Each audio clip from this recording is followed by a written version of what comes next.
Seorang wanita miskin menikahi bule lumpuh demi uang 1 miliar rupiah. Tapi ia tak pernah menyangka, malam pertama mereka sungguh tidak diduga. Inilah kisahnya. Semoga yang like dan subscribe selalu diberi rezeki. Hujan turun deras ketika Laras duduk di tepi ranjang ibunya, menggenggam tangan keriput yang makin hari makin lemah. Bau obat-obatan dan balsem murah menguar dari kamar sempit itu, bercampur dengan suara rintik hujan di atap seng yang berlubang. Hari itu, tepat sebulan setelah ayahnya meninggal karena stroke mendadak. Usaha warung kelontong yang dulu jadi tumpuan keluarga mereka kini tinggal rak-rak kosong. Dan utang yang ditinggalkan ayahnya menjadi beban yang perlahan menenggelamkan mereka. Bu, Reza belum bayar SPP. Kalau minggu depan gak lunas, dia dikeluarin. Suara Laras bergetar. Namun ia mencoba tetap tegar di hadapan ibunya yang hanya bisa diam dengan mata berkaca-kaca. Di luar kamar, Reza sedang membungkus gorengan untuk dijual ke tetangga sekitar. Anak itu baru 19 tahun. Terlalu muda untuk memahami bahwa masa depannya terancam hanya karena uang. Laras sudah menjual hampir semua barang berharga yang mereka miliki, termasuk perhiasan peninggalan nenek. Rentenir bernama Pak Roni datang seminggu sekali, mengetuk pintu dengan keras, dan meninggalkan ancaman seperti, kalau bulan ini belum lunas, rumah ini bisa saya ambil. Kalimat itu kini menghantui tidur Laras setiap malam. Ia bahkan sempat berpikir untuk bekerja di luar negeri, menjadi TKW, apapun, asalkan keluarganya bisa bertahan. Tapi siapa yang akan menjaga ibu yang sakit? Siapa yang akan menjaga Reza? Di tengah keputusasaan, Laras menerima telepon dari nomor tak dikenal. Suaranya dingin, beraksen asing, namun jelas berbicara dalam bahasa Indonesia yang fasih. Saya pengacara dari klien luar negeri. Kami punya tawaran kerjasama untuk Anda. Temui saya di Hotel Grand Seruni jam 5 sore. Laras hampir saja mematikan telepon itu. Tapi nalurinya sebagai anak sulung yang putus kuliah demi keluarga, mendorongnya untuk datang. Siapa tahu ada keajaiban di balik panggilan aneh itu. Di hotel itu, ia bertemu dengan pria bernama Alex, mengenakan jas abu-abu dan berbicara dengan cara yang teratur dan sopan. Namun langsung ke inti. Klien saya, Mr. David Hawthorne, membutuhkan seorang istri kontrak. Anda akan tinggal bersamanya selama 2 tahun, berpura-pura menjadi istri di depan publik. Sebagai kompensasi, Anda akan menerima 1 miliar rupiah. Setengah dibayar di muka. Laras terdiam. Wajahnya pucat. Itu bukan lelucon. Bukan skenario sinetron. Ini nyata. Ia ditawari menjual hidupnya, dan hatinya, demi uang. Kenapa saya? Tanya Laras nyaris berbisik. Alex menjelaskan bahwa mereka mencari seseorang yang tidak punya rekam jejak sosial mencolok, tidak akan menimbulkan gosip, dan bersedia menjaga rahasia. Kami tahu Anda sedang dalam kesulitan. Dan kami percaya Anda orang yang bisa diandalkan. Laras hanya mengangguk kecil. Dalam pikirannya, bayangan ibunya yang terbaring lemah dan Reza yang meringis saat membagi nasi goreng kemarin malam seperti film pendek yang berulang-ulang diputar. Malam itu, Laras tidak tidur. Ia duduk di teras rumah, memandangi hujan yang belum juga reda. Hatinya hancur, bukan karena uang, tapi karena merasa tak punya pilihan. Ini bukan soal menjual diri, ini soal menyelamatkan keluarganya dari tenggelam. Dan jika dirinya harus menjadi perahu yang hancur dihantam badai demi membawa mereka ke daratan, maka ia rela. Dengan tangan gemetar, Laras menandatangani kontrak keesokan harinya. Uang awal ditransfer. Laras langsung melunasi utang ke Pak Roni, membayar SPP Reza, dan membeli obat untuk ibunya.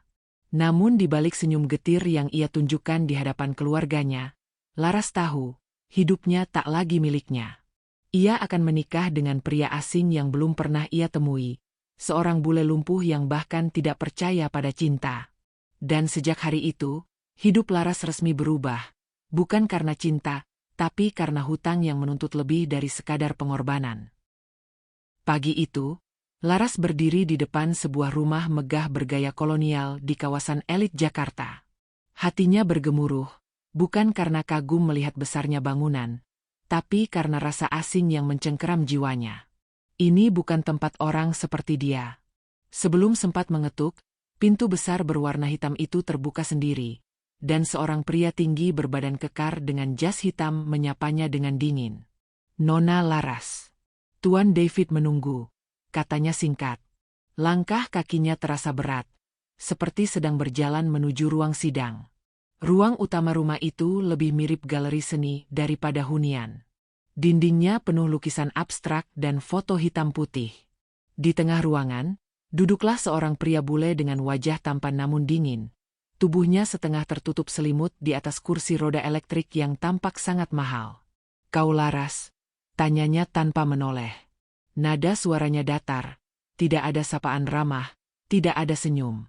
Laras mengangguk pelan, berdiri canggung seperti tamu tak diundang. Pria itu, David Hawthorne, adalah suami kontraknya, dan ia bahkan tidak mau melihatnya langsung. David langsung memberi instruksi seperti majikan ke pembantu. "Ada kamar di lantai 2, ujung kanan. Jangan masuk ke ruang kerjaku tanpa izin. Jangan sentuh barang-barangku. Dan jangan berpura-pura ramah. Aku tak butuh basa-basi." Laras menahan napasnya, menunduk, dan menjawab dengan suara serendah mungkin, "Baik."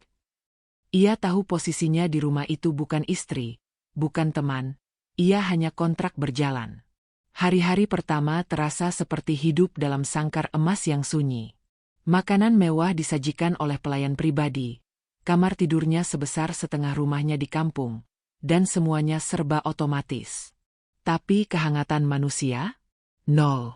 David menghabiskan waktu di ruang kerja yang tak boleh disentuh, atau duduk sendirian menatap jendela taman belakang sambil memutar lagu klasik. Laras merasa seperti bayangan di rumah sendiri. Setiap pagi, Laras harus berpura-pura menjadi istri yang penuh cinta di depan para staf rumah tangga dan pengacara keluarga. Ia tersenyum di depan kamera saat diwajibkan berfoto bersama David sebagai dokumentasi pernikahan yang bahagia. Padahal setelah itu, David langsung berbalik, kembali ke kursi rodanya tanpa sepatah kata.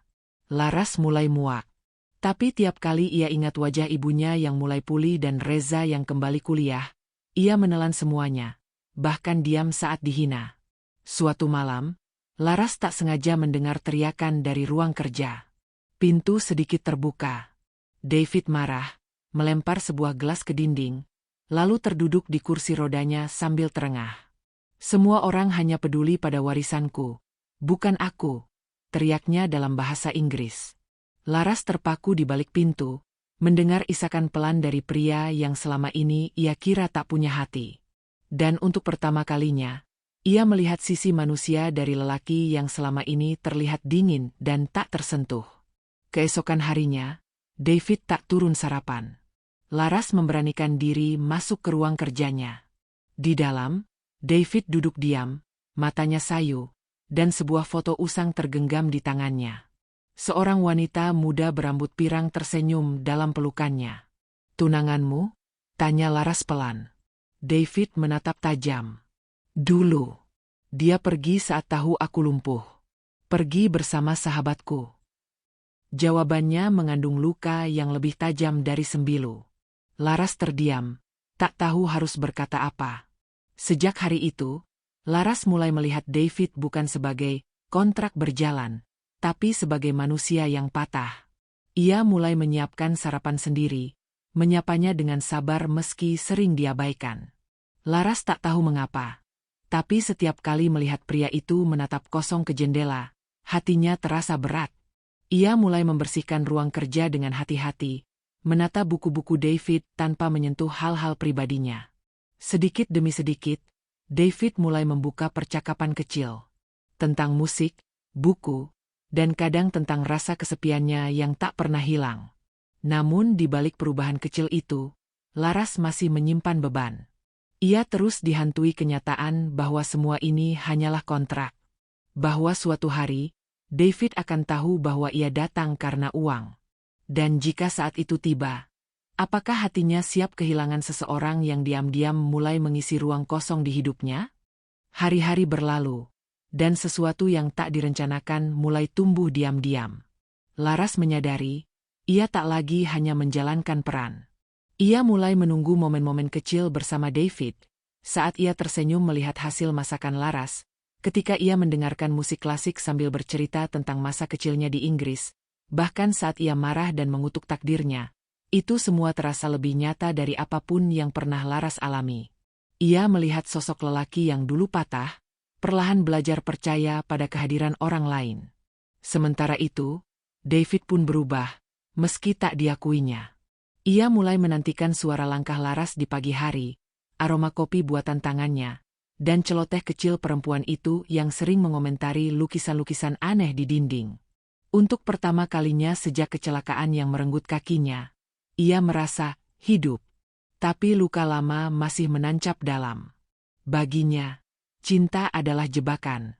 Dan Laras, seindah apapun senyumnya, bisa saja hanya bagian dari jebakan yang lebih canggih. Suatu malam, listrik mati karena badai. Rumah itu gelap gulita. Laras mencari David di ruang kerjanya dengan senter kecil. Ia menemukan pria itu duduk kaku, keringat dingin mengalir di pelipisnya. "David, kamu baik-baik saja?" Laras berlutut di hadapannya, menatap wajah pucat yang ketakutan. Aku takut gelap," bisiknya pelan, seperti anak kecil yang ketahuan menyembunyikan ketakutan. Tanpa pikir panjang, Laras menggenggam tangannya. "Aku di sini. Aku nggak akan pergi." Dan malam itu, mereka duduk bersama dalam gelap, dalam kejujuran yang tak direncanakan. Esoknya, suasana di rumah berubah. David jadi lebih sering mengajak bicara, bahkan meminta Laras menemaninya terapi fisik. Dokter sempat kaget melihat perkembangan David yang mulai bersemangat untuk mencoba latihan gerak otot. "Saya rasa istri Anda adalah motivasi terbaik," ujar sang terapis dengan senyum. Laras hanya tertawa kecil. Tapi di balik tawa itu, hatinya berdegup kencang. Ia tahu, ini bukan lagi akting. Ia sungguh peduli. Laras mulai mengisi rumah itu dengan sentuhan-sentuhan kecil. Tanaman di dapur, taplak meja motif batik, bahkan lagu-lagu Indonesia yang diputar di pagi hari. David awalnya mengeluh, "Apa ini? Musik pasar." Tapi perlahan, ia mulai ikut bersenandung. Seringkali, Laras menemukan David menatapnya diam-diam. Pandangan yang bukan sekadar kekaguman, tapi kebingungan, seolah bertanya, "Siapa kamu sebenarnya?" Namun ketenangan itu mulai retak ketika Laras mendapat telepon dari Reza. "Mbak, aku nemu file aneh di laptopmu waktu mau kirim tugas. Isinya kontrak pernikahan. Apa maksudnya?" Suara Reza panik. Laras tercekat. File yang ia pikir sudah ia hapus, ternyata masih ada. Ia buru-buru menenangkan adiknya dan meminta jangan bilang ke siapapun. Tapi sejak hari itu, kecemasan mulai menggerogoti Laras. Bagaimana jika David tahu? Bagaimana jika semuanya hancur? Perasaan bersalah mulai membunuh senyum-senyum kecilnya.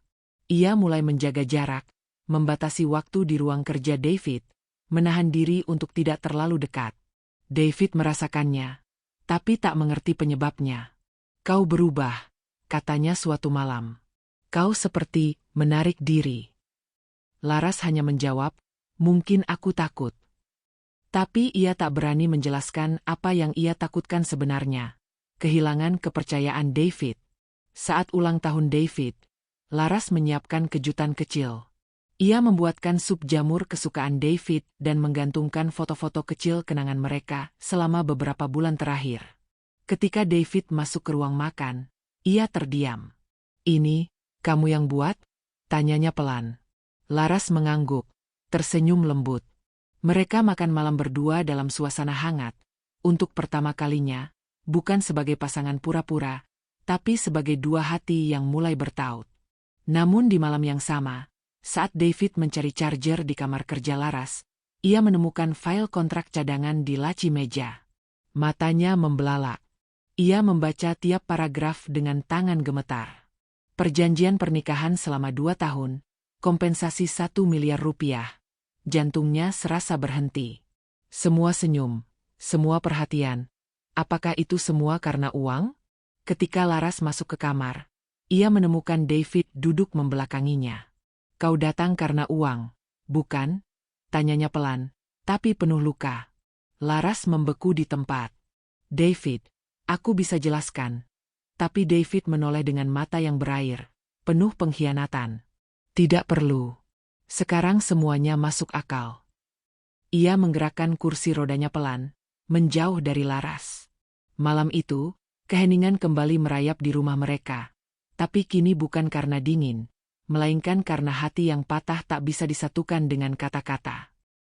Sudah 3 hari sejak David menemukan kontrak itu. Rumah yang dulu mulai hangat kembali membeku, lebih dingin dari sebelumnya. David tak lagi menyentuh sarapan yang disiapkan Laras, tak lagi menyapa, bahkan tak lagi memandangnya. Laras seperti menjadi hantu di rumah itu, terlihat tapi diabaikan. Ia mencoba bicara, menjelaskan, menangis, memohon. Tapi David menolak semua itu dengan diam dan punggung yang terus membelakanginya. Laras tidur dalam tangis setiap malam, berpelukan dengan bantal yang dingin, mengulang-ulang dalam kepala bagaimana semuanya bisa salah secepat ini. Ia ingat niat awalnya yang begitu sederhana, menyelamatkan keluarganya dari jurang. Ia tidak pernah berniat menipu. Tapi ia juga tak pernah menyangka akan jatuh hati. Dan sekarang, justru karena ia terlalu mencintai, ia kehilangan semuanya. Suatu sore, Laras memberanikan diri masuk ke ruang kerja David. Di sana, pria itu duduk menghadap jendela. Wajahnya pucat, matanya sembab. "David, tolong dengarkan aku." Laras mencoba bicara. Tapi David hanya menjawab pelan. "Kau tahu rasanya dikhianati 2 kali dalam hidup yang sama? Tunanganku dulu, dan sekarang kau." Kalimat itu menusuk Laras lebih dalam dari pisau manapun. "Aku memang datang karena uang, tapi sekarang aku tinggal karena kamu," bisiknya, air matanya jatuh tanpa suara. David menatapnya akhirnya, untuk pertama kalinya setelah 3 hari. Tapi tatapan itu bukan lagi hangat. Itu adalah tatapan dari seseorang yang membangun tembok tinggi di dalam hati. "Aku tak butuh belas kasihan. Aku cukup membeli perhatianmu. Sekarang setelah aku tahu harga pastinya, semuanya jadi masuk akal." Laras menggeleng, berusaha meraih tangannya. Tapi David menarik diri. "Keluar dari sini." Malam itu, Laras mengemasi barang-barangnya. Hatinya retak. Ia belum menerima uang sisa kontrak, tapi ia tahu keberadaannya hanya memperparah luka David. Ia menulis surat singkat yang ia selipkan di bawah pintu ruang kerja. "Maafkan aku. Jika waktu bisa diputar, aku akan memilih mencintaimu tanpa kontrak. Tapi mungkin aku memang datang terlalu salah. Semoga suatu hari, kamu bisa sembuh. Bukan dari lumpuhmu, tapi dari semua luka yang pernah orang-orang tinggalkan padamu. Termasuk aku." Laras kembali ke rumahnya yang sederhana. Ibunya menatap heran melihatnya pulang tanpa kabar. Reza memeluknya tanpa bertanya apapun. Tapi Laras tahu, ia tidak bisa lagi menjelaskan. Cintanya kini tinggal di rumah asing itu, bersama lelaki yang hatinya telah ia lukai. Malam demi malam, Laras menghabiskan waktu di teras, menatap bintang dan memutar ulang momen-momen singkat yang pernah membuatnya merasa utuh. Sementara itu, David kembali pada hari-harinya yang gelap. Tapi kini semuanya lebih sunyi dari sebelumnya. Tak ada aroma kopi. Tak ada musik Indonesia yang mengalun lembut. Tak ada tawa kecil yang menyindir lukisan-lukisannya. Rumah itu kembali menjadi museum, tempat kenangan yang mati. Bahkan kursi roda yang selama ini setia menemani, terasa lebih berat dikayuh dari biasanya. Suatu hari, dokter yang biasa menangani terapi David datang. "Tuan David, kami dengar nyonya. Laras tidak tinggal di sini lagi." David hanya mengangguk pelan. Sang dokter tersenyum pahit. "Sayang sekali. Kami mencatat grafik kesehatan Anda membaik drastis saat beliau ada. Kadang, yang menyembuhkan kita bukan obat, tapi seseorang yang mau bertahan saat kita sedang membenci diri sendiri." David terdiam. Ia tahu, kalimat itu benar. Tapi egonya masih terlalu tinggi untuk mengejarnya kembali. Seminggu berlalu. David membuka surat Laras lagi. Tangannya gemetar saat membacanya ulang. Jika waktu bisa diputar, kata-kata itu membakar pikirannya. Ia tahu, Laras mencintainya, meski cinta itu tumbuh dari awal yang salah. Dan bukankah ia pun pernah mencintai dari luka yang dalam? Mungkin cinta mereka memang cacat sejak awal. Tapi siapa yang menentukan bahwa cinta harus selalu lahir dari keindahan? Malam itu, David memanggil pengacaranya. Batalkan kontrak itu, katanya tegas. Aku tak butuh istri kontrak lagi. Sang pengacara mengangguk. Lalu apa yang Anda inginkan sekarang, Tuan? David menatap kosong ke jendela. Hujan turun perlahan, seperti malam saat ia pertama kali bertemu Laras. Ia menarik napas dalam-dalam dan menjawab lirih, "Aku ingin istri sungguhan. Aku ingin dia pulang, bukan karena uang, tapi karena hatinya." 2 minggu telah berlalu sejak Laras meninggalkan rumah itu. Ia mulai bekerja sebagai barista di sebuah kafe kecil di pinggiran kota, mencoba membangun kembali hidupnya dari serpihan luka. Setiap kali seseorang memesan kopi hitam, kesukaan David, ia terdiam sejenak, membiarkan bayangan pria itu berkelebat di pikirannya. Ia tak tahu apakah David marah, kecewa, atau mungkin diam-diam merindukannya juga. Tapi Laras sudah berhenti berharap. Ia sudah memilih untuk pergi, karena ia tak ingin cintanya menjadi beban bagi siapapun. Namun takdir rupanya belum selesai bermain. Suatu sore, saat Laras sedang membersihkan meja, pintu kafe terbuka. Hujan turun gerimis, dan di depan pintu berdiri seseorang yang tak pernah ia bayangkan akan datang ke tempat sekecil itu. David.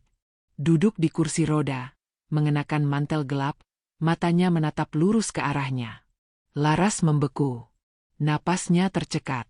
Seluruh tubuhnya gemetar. "David," suaranya nyaris tak terdengar. David tak bicara. Ia hanya mendorong kursinya perlahan masuk, menghampiri Laras yang masih terpaku. "Bolehkah aku pesan 1 kopi hitam?" katanya, tenang, tapi suaranya syarat getaran. Laras menggigit bibirnya, lalu mengangguk dan berjalan ke mesin kopi, mencoba menyembunyikan tangis yang sudah menggenang di pelupuk.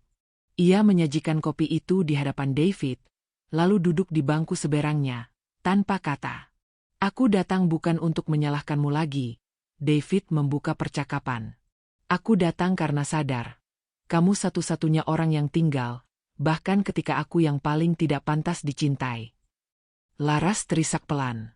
"Aku datang karena aku bodoh. Aku terlalu takut pada cinta, padahal selama ini kamu memberiku alasan untuk hidup lagi." Ia mengambil secari kertas dari saku dan meletakkannya di meja. "Kontrak ini sudah kubatalkan. Tapi jika kamu masih mau, aku ingin kita menulis cerita baru, tanpa harga, tanpa syarat." Laras menatap kertas itu lama. Tangannya gemetar saat menyentuhnya. Ia menatap David dengan mata basah. "Aku tidak pernah berharap kamu akan datang. Tapi kalau kamu sungguh datang, bukan karena dendam, bukan karena tanggung jawab, aku akan tetap di sini. Bukan sebagai istri kontrak, tapi sebagai perempuan yang mencintaimu tanpa syarat." Suaranya pecah di akhir kalimat. David menggenggam tangannya. "Dan aku akan belajar mencintai bukan dengan rasa takut, tapi dengan keberanian." Hari itu menjadi awal baru bagi keduanya. David pindah ke rumah kecil Laras bersama ibunya dan Reza. Ia ikut terapi fisik di klinik dekat rumah, dan untuk pertama kalinya sejak lama, ia berjuang bukan hanya untuk dirinya sendiri, tapi untuk hidup bersama yang ia bangun bersama Laras. Ia belajar menerima masa lalunya, dan mulai menulis buku tentang perjalanan hidupnya, bukan untuk menjual kisahnya, tapi untuk berdamai dengan rasa sakit yang telah membentuknya. Reza, yang dulu mencurigai pernikahan kakaknya, kini menjadi sahabat baru bagi David. Bahkan sesekali, mereka bermain catur sambil bertengkar kecil tentang film atau musik. Ibunda Laras pun akhirnya tersenyum kembali, melihat putrinya menemukan cinta yang tak ia duga akan tumbuh dari luka sedalam itu. Rumah kecil itu penuh dengan tawa, meski sederhana, tapi terasa lebih mewah dari rumah manapun yang pernah ditempati Laras. Pada ulang tahun pernikahan mereka yang ke-1, yang dulu hanya formalitas, David menyiapkan kejutan. Ia melamar Laras secara resmi di depan keluarga dan sahabat kecil mereka, dengan cincin sederhana dan suara yang gemetar. Maukah kamu jadi istriku? Kali ini, bukan karena kamu harus, tapi karena kamu mau. Laras menangis sambil mengangguk. Ya, bahkan jika harus mengulang semua dari awal yang sakit, aku tetap mau sampai akhir bersamamu. Cinta mereka tak sempurna. Ada luka, ada kesalahan, ada awal yang salah. Tapi mereka memilih untuk saling memaafkan, memilih bertumbuh bersama, dan yang terpenting, mereka memilih untuk tetap tinggal saat keadaan paling sulit. Karena cinta sejati bukan soal bagaimana ia dimulai, tapi bagaimana ia dipertahankan meski dunia seolah ingin menjatuhkan. Dan akhirnya, Laras sadar, uang 1 miliar memang bisa menyelamatkan keluarganya. Tapi yang benar-benar menyelamatkan hatinya adalah keberanian untuk tetap mencintai, bahkan ketika cinta itu tumbuh dari reruntuhan kebohongan. Karena cinta yang tak bisa dibeli adalah cinta yang tak bisa digantikan oleh apapun. Terima kasih sudah menonton sampai akhir. Jika cerita ini menyentuh hati kalian, jangan lupa untuk like, tulis pendapatmu di kolom komentar, dan subscribe agar tak ketinggalan cerita menarik lainnya. Sampai jumpa di kisah selanjutnya.